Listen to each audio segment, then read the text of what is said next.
Hello student, welcome back my channel. कैसे हैं आप? उम्मीद करते हैं आप सब अच्छे होंगे और खूब मन लगा अपनी तैयारी कंटिन्यू कर रहे होंगे। तो सभी का जो नया साल है बहुत अच्छे से गुजरा हो और अब आप अपनी तैयारी में लग गए होंगे, ऐसी मैं उम्मीद करती हूँ। और यदि आप इस चैनल पर पहली बार आए तो चैनल को जरूर सब्सक्राइब करें, वीडियो को लाइक शेयर करें। देखिए, आज मैं बात करूंगी कि लास्ट एक महीने में हम सीटेट की तैयारी कैसे करें, क्योंकि आपको पता है हमारा पेपर 8 फरवरी का है और 8 फरवरी में ज्यादा समय नहीं है। आज 2 जनवरी हो चुकी है और 3-4 दिन तो हमारे ऐसे होते हैं महीने में कि खराब हो ही जाते हैं, यानी कि या तो हमें कहीं जाना होता है या घर पे हमारे गेस्ट आ जाते हैं या कुछ और भी हो सकता है, यानी कि कुछ ना कुछ प्रॉब्लम हो जाती है जिसकी वजह से हमारा पूरा दिन खराब हो जाता है। तो मैं मान के चल रही हूँ कि ये जो 8 फरवरी का जो आपका टाइम है इसमें 1-2 दिन तो आपका खराब हो ही जाएगा, ठीक है। तो 1 महीना हमारे पास बचा है और इस 1 महीने को किस तरीके से हम यूटिलाइज करें ताकि हमारा सीटेट पहली बार में क्वालिफाई हो जाए, ठीक है। तो आपको पूरे महीने बहुत अच्छे से मेहनत करनी है और अपना जो सीटेट है वो पहली बार में क्वालिफाई करना है। आज की वीडियो में मैं आपको बताऊंगी कि क्या आपको नहीं करना और क्या आपको करना है सीटेट क्वालिफाई करने के लिए। कौन सी बुक है जो आपको पढ़नी है और कौन सा ऐसा सब्जेक्ट है जिसको आपको ज्यादा समय देना है ताकि आपका सीटेट क्वालिफाई हो जाए। देखिए, सबसे पहले आपको क्या नहीं करना, आपको अब लास्ट समय में कोई भी नई बुक नहीं खरीदनी है, ठीक है। मैं बुक की बात कर रही हूँ जो हमारी गाइड होती है, जो ऑल सब्जेक्ट के लिए होती है, मतलब बड़ी बड़ी बुक होती है जिसमें 400-500 पेज होते हैं, वो हम ले आते हैं यदि लास्ट टाइम में। तो ये हमारी सबसे बड़ी मूर्खता है, क्योंकि हम ना उस पूरी बुक को कवर कर पाएंगे और ना ही हम अपना सीटेट क्वालिफाई कर पाएंगे, ठीक है। तो पहला काम क्या नहीं करना, कोई भी नई बुक नहीं खरीदनी, ठीक है, जो बहुत बड़ी बुक होती हैं, ठीक। दूसरा, हमें क्या करना है, आपको सोल्ड पेपर लेना है और प्रीवियस ईयर क्वेश्चन पेपर होते हैं वो आपको सोल्व करने हैं। इससे फायदा क्या होगा? देखिए, इससे फायदा ये होगा कि आपका रिवीजन हो जाएगा, ठीक है। और सोल्ड पेपर भी कैसा लेना है आपको, जिसमें आपको उस जो भी क्वेश्चन उसमें दिया हुआ है, जो आपसे पूछा गया है सीबीएसई द्वारा, ठीक है, उसकी व्याख्या भी आपको वहां पे मिल जाए, यानी कि उसकी व्याख्या उसमें दी हुई हो ताकि आपका उसके आसपास की चीजें भी आपको कवर हो जाए, ठीक है। तो आपको लेना है ये ओसवाल पब्लिकेशन का सोल्ड पेपर। यदि आप इंग्लिश मीडियम के स्टूडेंट है तो आपके लिए परफेक्ट है, अच्छा है, बहुत अच्छे से इन्होंने अपने हर टॉपिक को एक्सप्लेन किया है। आप देखेंगे एक बार तो आपको पता लग जाएगा कि वास्तव में ये जो हमारा ओसवाल पब्लिकेशन का ये सोल्ड पेपर है काफी अच्छा है। ये फर्स्ट पेपर और सेकंड पेपर दोनों के लिए आता है। अब लास्ट टाइम में सिर्फ आपको इसी का ही बार बार जो है रिवीजन करना है, मतलब इसी को ही आपको बार बार देखना है, पढ़ना है। देखिए, इसमें क्या है, आपको उन्होंने जो आपके सब्जेक्ट वाइज लिस्ट होती है कि जैसे कि आपका सीडीपी होता है, सीडीपी में किस सन में कितने क्वेश्चन पूछे गए हैं वो मेंशन किया हुआ है। आपको सीटेट क्रैक करने के 9 टिप्स दिए हुए हैं और आपको सिलेबस मिल जाता है। ऑल ओवर देखा जाए तो मुझे ये जो सोल्ड पेपर है बहुत अच्छा लगा, ठीक है। इंग्लिश मीडियम वाले बच्चों की हमेशा क्वेरी रहती है कि मैम कोई अच्छी बुक बता दीजिए, कोई अच्छा सोल्ड पेपर बता दीजिए, तो ये आपके लिए बहुत अच्छा है, ठीक है। और ये आपको डिस्क्रिप्शन में इसका आपको लिंक मिल जाएगा, वहां से भी परचेज कर सकते हैं। और इनकी जो वेबसाइट है उसका भी मैं लिंक लगा दूंगी, आप वहां से भी परचेज कर सकते हैं, ठीक है। वीडियो का जो टाइटल होता है उसके जस्ट नीचे आपको इसका लिंक मिल जाएगा। दूसरा, आपको क्या नहीं करना, आपको ये नहीं करना जो आपका जो हिंदी वाला पार्ट है और आपका जो इंग्लिश वाला पार्ट है उस पर आपको जो समय नहीं देना, ठीक है।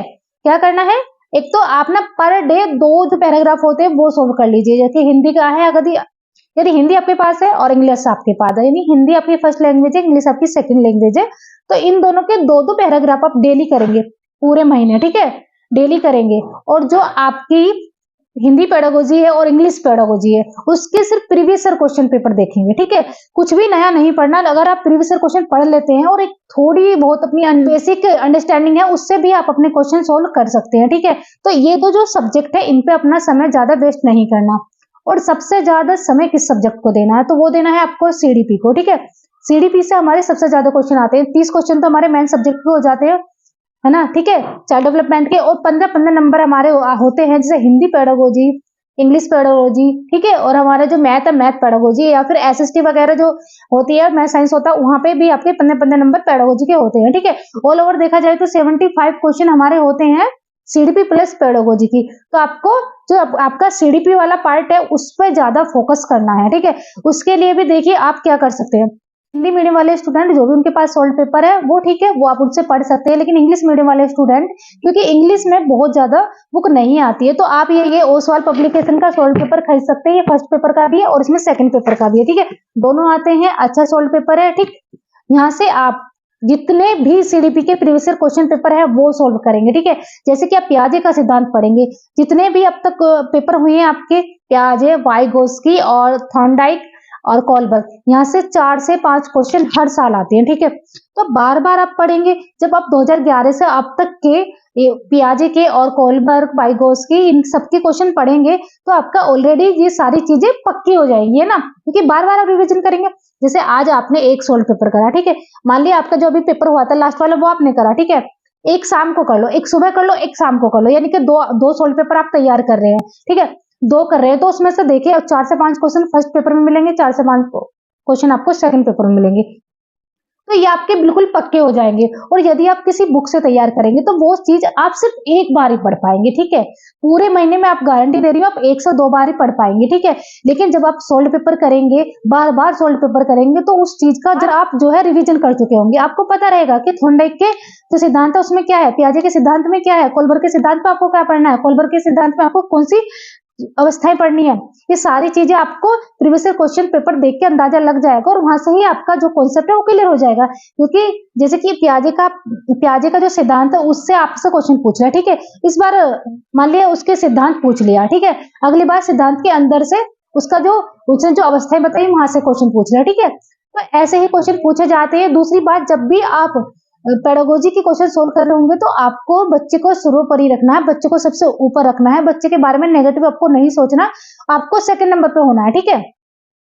और जो भी ऐसी चीजें होते हैं बच्चे के बारे में पॉजिटिव है, सिर्फ वहीं पे ही आपको टिक लगाना है अगर बच्चे के बारे में पॉजिटिव चीज पूछी गई है, ठीक है। और जो नेगेटिव चीज होती है वो आपको बच्चे के बारे में नहीं सोचनी, ठीक है। एनसीएफ 2005 पढ़ना है और आरटी एक्ट 2009 पढ़ना है, ठीक है। शिक्षा नीति है, वहां से भी आपसे क्वेश्चन पूछे जाते हैं, ठीक है। ये ऐसे क्वेश्चन है जहां से 100% क्वेश्चन आते ही आते हैं, ये सब आपको कवर करना है। और दूसरी बात, जितना भी पढ़े है ना, जितना भी पढ़े अच्छे से पढ़े। ऐसा नहीं है कि आप बुक लेकर बैठे हैं और आपका माइंड कहीं और है और आप जो है ऐसे ही मतलब क्वेश्चन को करे जा रहे हैं, सोल्व पेपर को करे जा रहे हैं, ना आपको वो समझ आ रहा है ना कुछ। लेकिन व्याख्या भी जरूर पढ़नी है ना, व्याख्या भी पढ़नी है, तभी आपका रिवीजन होगा।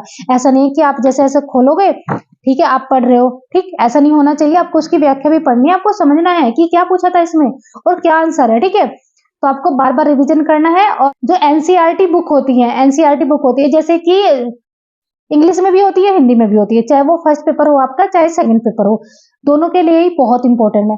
एनसीईआरटी के यदि आपको नोट्स मिल जाते हैं कहीं से तो बहुत अच्छा है, ठीक है, क्योंकि ये आपके लिए एक रामबाण की तरह काम करेंगे। सीबीएसई जो पेपर बनाती है वो एनसीईआरटी बुक से ही बनाती है, ठीक है। तो इन्होंने यहाँ पे एनसीईआरटी मेंशन की हुई है इसमें। और दूसरी बात, अगर आपके पास एनसीईआरटी के नोट्स हैं तो आप वो भी पढ़ सकते हैं, क्योंकि इतना समय नहीं है कि अब फिलहाल आप पूरी एनसीईआरटी बुक पढ़ पाए, क्योंकि एनसीईआरटी की बुक आपको बहुत मिल हो जाएंगी। यदि आप एसएसटी की देखें तो 4 बुक हो जाएंगी आपको, है ना, वही 4 बुक हो जाएंगी आपकी। और ऐसे ही आपकी मैथ साइंस की भी हो जाएंगी, ठीक है। एनवायरमेंट के लिए आपको 3, 4, 5 क्लास की एनसीईआरटी पढ़नी है। जो 1 to 5 के लिए पेपर होता है ना, फर्स्ट पेपर की मैं बात कर रही हूँ यहाँ पे। सिर्फ आपको अगर एनसीईआरटी, क्योंकि ज्यादा मैटर नहीं, आप कर सकते हो, अब भी 1 महीना पढ़ा है, लेकिन इसमें बहुत अच्छे नंबर लेके आ सकते हो आप यदि पढ़ लेते हैं ना लास्ट समय में। तो आप ये मान के चलिए आपके 30 में से 27-28 नंबर कहीं नहीं गए ईवीएस में, ठीक है, जो हमारा एनवायरमेंट वाला सब्जेक्ट होता है। क्योंकि मैंने खुद इसमें इतने नंबर लाई हूं मैं, और एज इट इज लाइन उठी हुई आती है एनसीईआरटी बुक की, ठीक है। क्वेश्चन तो आपको देखने में लगेगा बहुत बड़ा है, लेकिन जब आप एनसीईआरटी पढ़ लेंगे तो आपको समझ में आ जाएगा ये कौन से वाले पार्ट से आया है, ठीक है। तो आपको एनसीईआरटी बहुत जरूरी है पढ़नी, बहुत जरूरी पढ़नी है, ठीक है। तो एनसीईआरटी पढ़नी है plus previous year question paper करने हैं, कोई नई बुक नहीं खरीदनी है, अपना टाइम वेस्ट नहीं करना है, ठीक है। और वीडियो पसंद आए तो चैनल को जरूर सब्सक्राइब करें, लाइक शेयर जरूर करें। थैंक यू, मिलती हूँ नेक्स्ट वीडियो।